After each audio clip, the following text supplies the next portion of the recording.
நடைபெறக்கூடிய ரஜபுடைய மாதத்தில் அல்லாஹ் நம் அனைவருக்கும் பரக்கத் செய்வானாக. எதிர்வரும் ஷாபானுடைய மாதத்தில் அல்லாஹ் நம் அனைவருக்கும் பரக்கத் செய்வானாக. புனிதமான ரமதானுடைய மாதத்தை அடைந்து நல்லமல்கள் செய்து இறைவன் பொருத்தத்தை பெற்று வாழக்கூடிய நல்லடியார்களாக அல்லாஹு ஜல்ல ஷானஹு தஆலா நம்மையும் நமது குடும்பத்தார்களையும் ஆக்கி தந்து நல்லருள் புரிவானாக. ஆமீன் ஆமீன் யா ரப்பல் ஆலமீன். கனிமிக்கல்லாஹ்வின் நல்லடியார்களே, நபி ஸல்லல்லாஹு அலைஹி வஸல்லம் அவர்கள் நம்முடைய ஈமான் குறித்து நமக்கு உபதேசம் செய்கிற பொழுது எல்லா நேரத்திலேயும் உங்களை நீங்கள் உற்சாகமாக வைத்துக் கொள்ளுங்கள். எப்பொழுதெல்லாம் அமல்களில் தொய்வு ஏற்படுகிறதோ அப்பொழுதெல்லாம் நீங்கள் மறுமை சார்ந்த சிந்தனைகளை முன்னிறுத்தி மௌத்து சார்ந்த சிந்தனைகளை முன்னிறுத்தி உங்களை நீங்கள் புதுப்பித்துக் கொள்ளுங்கள். ஜத்திது ஈமானக்கும் நம்பிரு குலூபக்கும், உங்களுடைய ஈமானை நீங்கள் புதுப்பித்துக் கொள்ளுங்கள், உங்களுடைய உள்ளங்களை நீங்கள் ஒளிமயமாக ஆக்கிக் கொள்ளுங்கள் என்று நபி ஸல்லல்லாஹு அலைஹி வஸல்லம் அவர்கள் பல்வேறு சந்தர்ப்பங்களில் நமக்கு கூறியிருக்கிறார்கள். ஈமான் என்பது எல்லா நேரத்திலேயும் ஒரு அடியானிடத்தில் ஒரே மாதிரியாக இருப்பதில்லை. தொழுகை இபாதத் என்று நம்மிடத்தில் இருந்தாலும் கூட ஒரு சில நேரங்களில் அதில் குறைவு ஏற்படும், ஒரு சில நேரங்களில் கூடுதல் ஏற்படும். தொழுகைக்கு வருகிற பொழுது இருக்கிற ஈமான் கடைவீதிகளில் இருக்கிற பொழுது இருப்பதில்லை. உடலில் சோர்வாக இருக்கிற பொழுது இபாதத்தின் மீது நமக்கு நாட்டம் குறைகிறது. எனவேதான் நபி ஸல்லல்லாஹு அலைஹி வஸல்லம் அவர்கள் ஈமானை எல்லா நேரத்திலேயும் புதுப்பித்துக் கொள்ளுங்கள் என்று சொல்லுகிறார்கள்.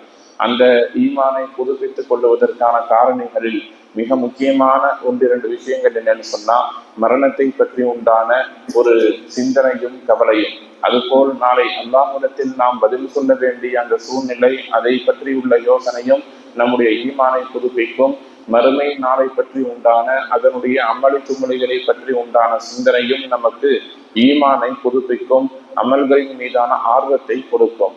நாம் எல்லாம் ஈமான் கொண்டிருக்கிறோம், நாளை மறுமை என்று ஒரு விஷயம் இருக்கிறது என்பதா அதில் எந்த ஒரு முஃமினுக்கும் சந்தேகம் இருக்க முடியாது. அதே நேரத்தில் சந்தேகம் இருந்தால் அவன் முஃமினாகவும் பரிபூர்ணமான முஸ்லிமாகவும் இருந்துவிட முடியாது. அல்லாஹு ஜல்ல ஷானஹு தஆலா எல்லா மனிதர்களையும் ஒரு நாள் அல்ல ஒரு நாள் கியாமத் என்கிற பெயரில் ஒட்டுமொத்தமாக மரணிக்க செய்து விடுவான். இன்னும் சொல்ல போனால் அந்த நாளில் இறைவனை தவிர இந்த துன்யாவில் அந்த சராசரங்களில் யாரும் இருக்க மாட்டார்கள். அல்லாஹ் ஒட்டுமொத்தமாக எல்லாவற்றையும் அழைத்து விடுவான் என்பதை நாம் ஈமான் கொண்டிருக்கிறோம். அந்த நாளில் என்னென்ன நடக்கும், மீண்டும் அல்லாஹ் மக்களை உயிர் கொடுத்து எழுப்புகிற பொழுது நம்முடைய நிலைமை எப்படி இருக்கும், என்னென்னவெல்லாம் நடக்கும் என்பதை எல்லாம் அல்லாஹ் மிக தெளிவாகவே திருமறையில் நமக்கு சொல்லி தந்திருக்கிறான். பல்வேறு சந்தர்ப்பங்களில் பல்வேறு இடங்களில் மறுமை குறித்த காட்சிகள் குர்ஆனின் மூலம் நமக்கு விரித்து காட்டப்பட்டு இருக்கிறது. ஒரு ஆயத்தை நாம் பார்க்கிறோம். சூரா அபஸ் என்கிற பெயரில் 30வது அத்தியாயத்தில் இருக்கக்கூடிய ஒரு சூறாவின் பகுதியில் அல்லாஹ் ஜல்ல ஷானஹு தஆலா மறுமையின் காட்சிகளை விவரிக்கிற பொழுது சொல்லுவான், யௌம யஃபிருல் மர்உ, அந்த நாளில் ஒரு மனிதன் விரண்டோடுவான். எஃபிர்ரோன்னு சொன்னா சும்மா இல்லை, பார்த்தால் விரண்டு ஓடுவான். எப்படி நம்மை கண்டால் ஒரு பிராணி நாய் விரண்டு ஓடுகிறது, கல்லை எடுத்தா நாய் விரண்டு ஓடுவதை போல ஒரு மனிதன் விரண்டோடுவான். யாரை பார்த்து? யௌம யஃபிருல் மர்உ மின் அஸீஹி, தன்னுடைய சகோதரனை பார்த்து, வ உம்மிஹி, தன்னுடைய தாயை பார்த்து, வ அபீஹி, தன்னுடைய தந்தையை பார்த்து, வ சாஹிபத்திஹி, தன்னுடைய தோழரை பார்த்து, வ அஹீஹி, இன்னும் தன்னுடைய சகோதரரை பார்த்து, தன்னுடைய குழந்தையை பார்த்து, மகனை பார்த்து, குடும்பத்தார்களை பார்த்து ஒரு மனிதன் விரண்டோடுவான்.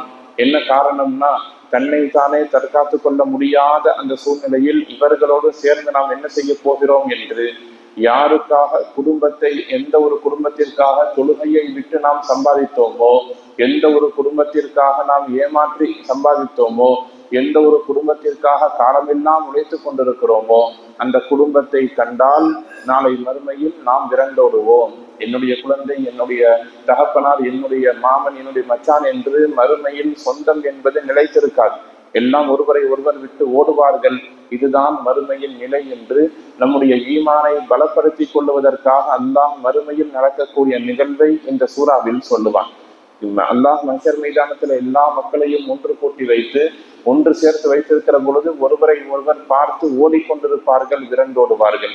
ஒரு கட்டம் வரும், அல்லாஹ் என்ன செய்வான், எல்லா மக்களையும் ஒன்று சேர்த்து அவர்களுடைய நன்மை மற்றும் தீமையினுடைய அந்த பட்டோலையை அவர்களுடைய கரங்களில் கொடுப்பார்.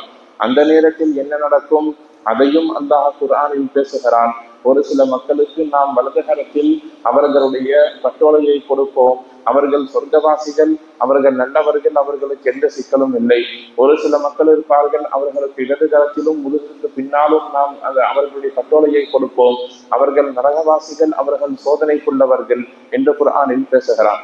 அதே போல மறுமையில் அவர்களுக்கு பட்டோலை கொடுக்கப்படுகிற பொழுது அவர்கள் அதை வாங்கி என்ன செய்வாங்கன்னா, மாலிஹாதல் கிதாப், குர்ஆன் அல்லாஹ் சொல்றான், மாலிஹாதல் கிதாப், இது என்ன ஒரு வேதம், இது என்ன ஒரு புத்தகம், லா யுகாதிரு சகீரதம் வலா கபீரதன் இல்லா அஹ்ஸாஹா, இதுல சின்ன பெரிய எந்த ஒரு விஷயமும் விடாமல் எழுதப்பட்டிருக்கிறதே என்று மனிதன் நொந்து கொள்ளுவான் என்று குர்ஆனில் அல்லாஹ் பேசுகிறான்.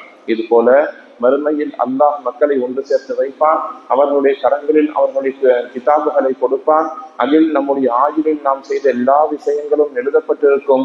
அதற்கு பின்னால் அல்லாஹு ஜல்லஷானஹு தஆலா மீசான் தராசில் நம்முடைய நன்மைகளையும் தீமைகளையும் எடை போடுவான்.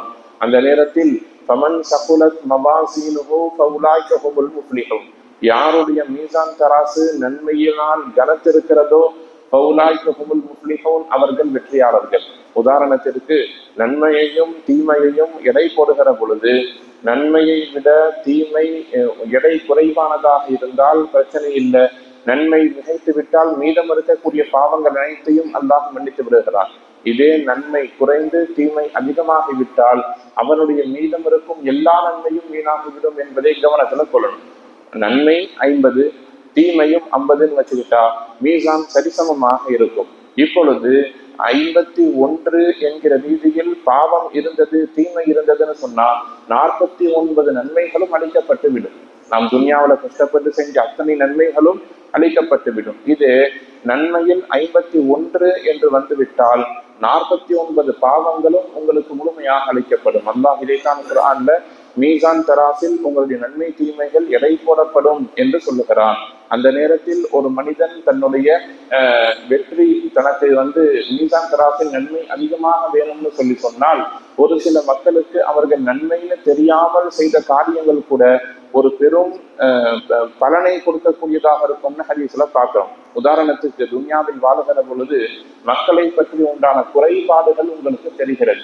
யாராவது ஒரு தவறு செய்கிறாங்க, யாராவது ஒரு பாவம் செய்கிறார்கள், யாராவது ஏதாவது தப்பான விஷயங்கள் செய்கிறார்கள் என்று உங்களுக்கு காதிற்கு வருகிற பொழுது நீங்கள் எதுவும் செய்யாமல் இருந்து விட்டால் என்ன நடக்கும் என்றால், நாளை மறுமையில இது மாதிரியான சந்தர்ப்பங்களில் அல்லாஹ் உங்களை எதுவும் செய்யாமல் விட்டு விடுவான். உங்களுடைய கரங்களில் வேதங்கள் கிதாபுகள் கொடுக்கப்படும், அதுல நன்மை தீமை எல்லாம் எழுதப்பட்டிருக்கும். அல்லாஹ் கேள்வி கணக்கு கேட்கிற பொழுது உங்களை மன்னித்து விட்டு விடுவான் என்று நபி ஸல்லல்லாஹு அலைஹி வஸல்லம் ஹதீஸ்ல சொல்றான். அப்படியானால் நாம் துன்யாவுல சாதாரணமாக செய்யக்கூடிய ஒரு சில அமல்கள் நாளைக்கு மறுமையில நமக்கு ஒரு பெரும் பெருமதியை கொடுக்கும், பெரும் ஒரு பிரயோஜனத்தை கொடுக்கும். இது மாதிரியான சிந்தனைகளை எல்லாம் நம்முடைய மனதில் நாம் அடிக்கடி ஞாபகப்படுத்திக் கொள்ள வேண்டும். இது நம்முடைய ஈமானை பாதுகாக்கும், ஈமானை புதுப்பிக்கும். எல்லா நேரத்திலேயும் நன்மையின் மீது உற்சாகமாக நாம் இருக்க வேண்டும் என்று சொன்னால் உற்சாகமாக தொழுக வேண்டும், விடாமல் தொழுகணும், நோன்பு வைக்கணும், இறைவனுடைய சிந்தனையோடு இருக்கணும்னா நமக்கு முக்கியமான தேவை என்பது மரணத்தினுடைய சிந்தனையும் கியாமத்தினுடைய கவலையும் நமக்கு இருக்க வேண்டும். அவைதான் நம்முடைய ஈமானை பாதுகாக்கக்கூடிய அரண்களில் ஒரு அரணாக இருக்கிறது. எல்லாம் வல்ல ரப்புல் ஆலமீன் அல்லாஹ் ஜல்லஷானஹு தஆலா துன்யாவில் வாழுகிற காலகட்டங்களில் மறுமையையும் மன்னரையும் நினைத்து நம்முடைய அமல்களை எல்லா நேரத்திலேயும் சரி செய்து வாழக்கூடிய நல்லடியார்களாக நம் அனைவரையும் ஆக்கிய நிலருள் புரிவானாக. வாஹிரு தஅவானா அனில் ஹம்துலில்லாஹி ரப்பில் ஆலமீன்.